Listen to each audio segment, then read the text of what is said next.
Hola, ¿cómo están? Vamos a hablar un poco de lo que es enlace covalente. El enlace covalente se define básicamente como aquel enlace en el cual hay compartición de electrones. ¿Cuántos electrones se comparte? Se comparte un par de electrones. Ahora, por lo regular, en el enlace covalente sencillo, cada uno de los átomos aporta un electrón para formar el enlace, como en este caso de dos átomos de flúor que van a aportar un electrón para formar un enlace covalente sencillo. Aquí está el par de electrones conformados por cada uno de los electrones que están compartiendo los flúos formando un par, y esto lo podemos representar mediante una barra. Aquí estamos formando un enlace covalente sencillo. Los otros pares de electrones que no se están usando o que no están compartidos, se les llama pares de electrones en solitario. Y a los que están formando el enlace, pues par de electrones enlazante. Aquí tenemos el caso del agua. En este caso tenemos al oxígeno, el cual tiene 6 electrones en su última órbita, y los hidrógenos que tienen un electrón en su última órbita, cada uno de ellos. Entonces, este electrón se va a compartir con este para formarnos el enlace que tenemos aquí, y este se va a compartir con este para formarnos el enlace que tenemos aquí ahora. Si hacemos el recuento, aquí tenemos 2, 4, 6, 8. Está cumpliendo con la ley del octeto.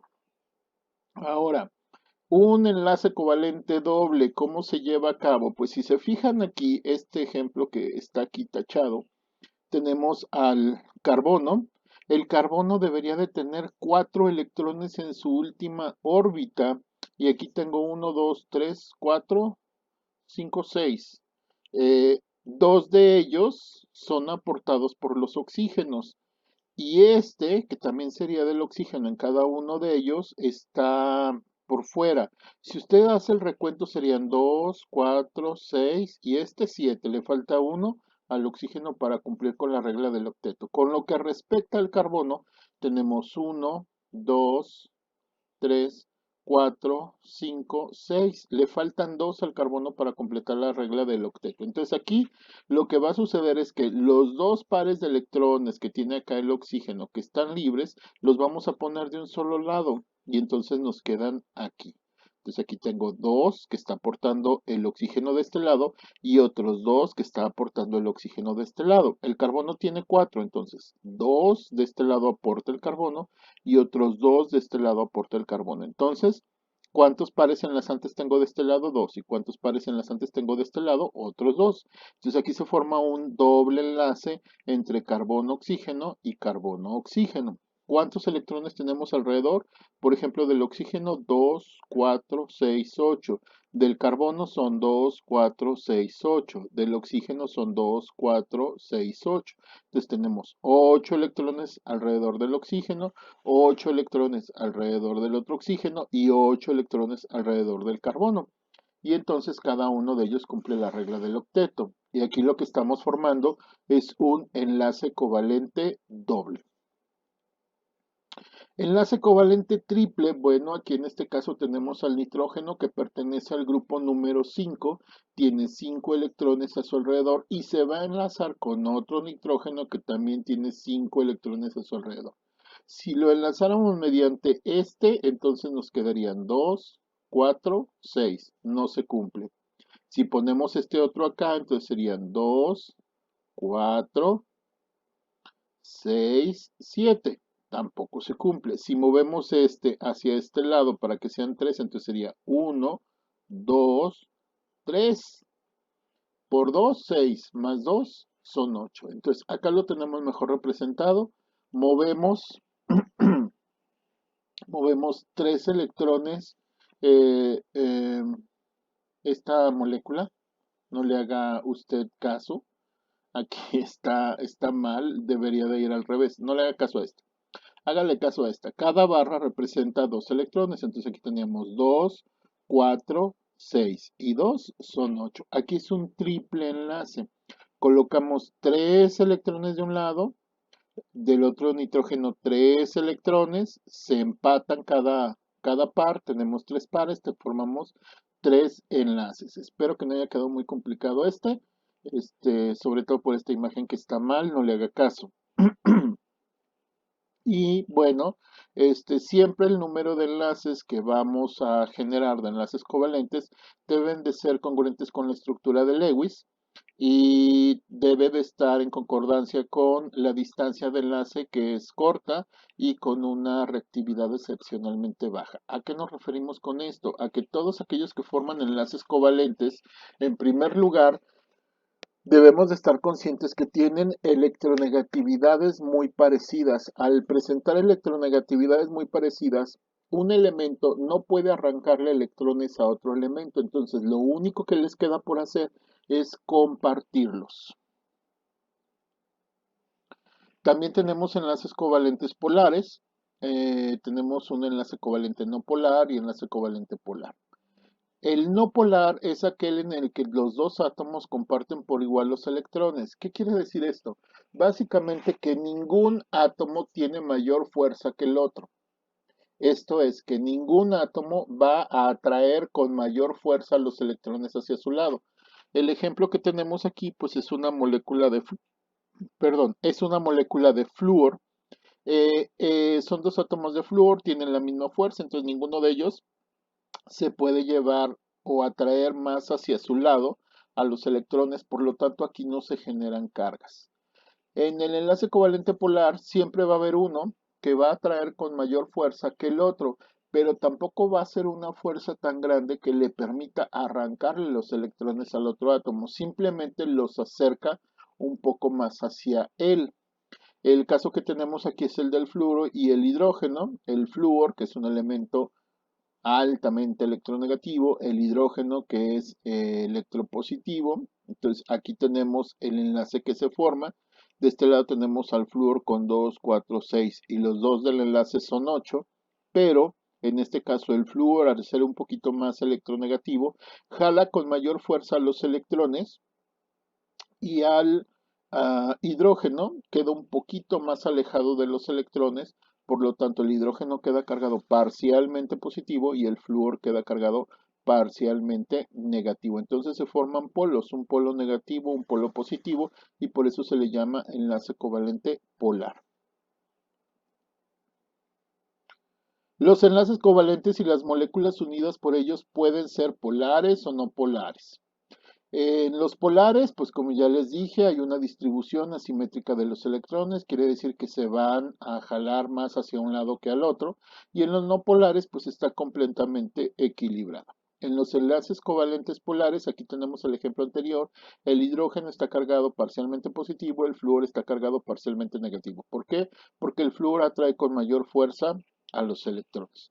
Esta flecha simplemente nos indica hacia dónde son atraídos con mayor fuerza los electrones. En los no polares, aquí tenemos una molécula de hidrógeno, tiene la misma fuerza de atracción y por lo tanto no está cargado hacia ningún lado, no hay ninguna flecha, no hay ninguna carga, aquí no se presentan dipolos y por lo tanto este es un no polar. Y bueno, aquí nos recuerda que el grado de polaridad de un enlace covalente está relacionado con la diferencia de electronegatividad de los átomos unidos. Eh, para con aquí tenemos al cloro, que también es electronegativo, el hidrógeno, que es electropositivo. Y si usted se fija, pues aquí en la última capa del cloro tenemos 2, 4, 6 y uno de estos es del cloro, entonces serían 7. El hidrógeno es solamente tiene un orbital y tiene un electrón. Este par es el que está compartiendo. El hidrógeno queda con un par de electrones alcanzando la configuración electrónica del helio, lo cual lo mantiene estable y es una excepción de la regla del octeto. Mientras que el cloro, al compartir este par, entonces tenemos 2, 4, 6, 8. Pero como el cloro es un poco más fuerte en cuanto a la atracción que ejerce sobre los electrones, si nosotros lo visualizáramos en un esquema, lo veríamos así. La nube electrónica está más cargada hacia el lado del cloro, dejando al hidrógeno un poco alejado de esa nube electrónica. Por lo tanto, el hidrógeno queda cargado parcialmente positivo, mientras que el cloro queda cargado parcialmente negativo. Aquí pues ya tenemos la flecha que nos indica hacia qué lado se cargan más los electrones, dónde se nos forma el polo positivo y dónde se nos forma el polo negativo. Y este es un dipolo, y al ser un dipolo, entonces el enlace covalente es polar.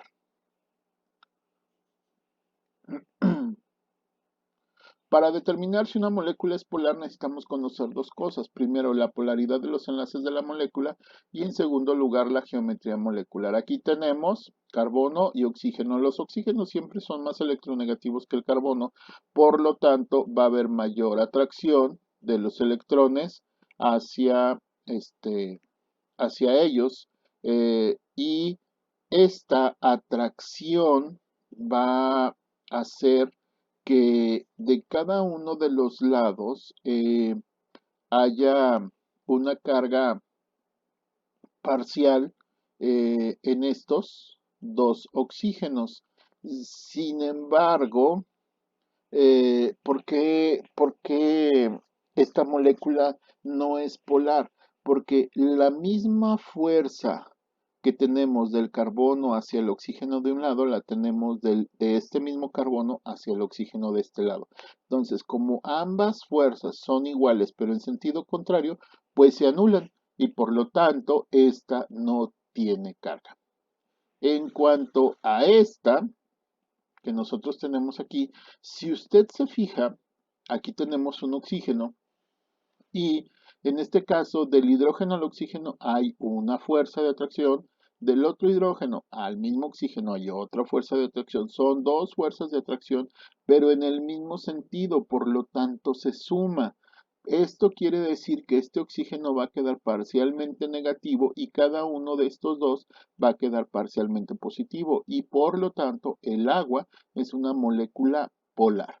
Entonces, retomando, cuando se trata del CO2 tenemos un carbono que está unido a dos oxígenos. Del carbono hacia el oxígeno hay una fuerza que atrae a los electrones, pero la tenemos en sentidos contrarios, en la misma magnitud y por lo tanto se anulan y esta no es una molécula polar. En cambio, en esta tenemos un oxígeno central, dos hidrógenos a los lados, la fuerza con la que atrae el oxígeno a los electrones es igual, pero en el mismo sentido, de tal manera que se suma, no se resta. Por lo tanto, este oxígeno va a quedar parcialmente negativo y estos hidrógenos van a quedar parcialmente positivos. Y por lo tanto, esta es una molécula polar. Aquí tenemos otro ejemplo. Hidrógeno, cloro, pues ya lo habíamos visto. El cloro atrae con mayor fuerza. Este queda cargado positivamente, negativamente y este queda cargado positivamente. En el caso del amoníaco, es un nitrógeno con tres hidrógenos. El nitrógeno va a atraer a los electrones con mayor fuerza. Son tres fuerzas en el mismo sentido que se suman y por lo tanto esta sería una molécula polar. En el caso del trifluoruro de boro, si usted se fija, cada flúor está atrayendo hacia él a los electrones y cada fuerza, aunque tiene la misma magnitud, va en sentido contrario y por lo tanto se anulan. Por lo tanto, esta es una molécula no polar. En el caso del tetracloruro de carbono es lo mismo. Cada cloro atrae a los electrones, pero si usted se fija, aunque las fuerzas son iguales, van en sentido contrario, por lo tanto, una anula a la otra y por lo tanto, esta es una molécula no polar. En el caso del clorometano, que es esta molécula, el cloro atrae con mayor fuerza a los electrones respecto del carbono, se produce una fuerza de atracción con cierta magnitud y en cambio en carbono, hidrógeno, los otros tres casos que tenemos aquí, no se presenta ninguna fuerza de atracción porque la electronegatividad entre el carbono y el hidrógeno es muy similar, entonces estos nada más están compartiendo, no hay una mayor atracción por uno que por otro. Sin embargo, entre carbono y cloro sí sucede, aquí hay una diferencia de cargas, el cloro va a quedar cargado negativamente, parcialmente negativo, y el carbono va a quedar cargado parcialmente positivo. Y aquí esta molécula sí se considera como polar. Y bueno, electronegatividad, la capacidad de un átomo en una molécula para atraer electrones. A mayor diferencia de electronegatividad, pues va a ser mayor el tipo de enlace, polar o no polar, etcétera. Por lo pronto, este es lo que tenemos del enlace covalente y continuamos con otro video.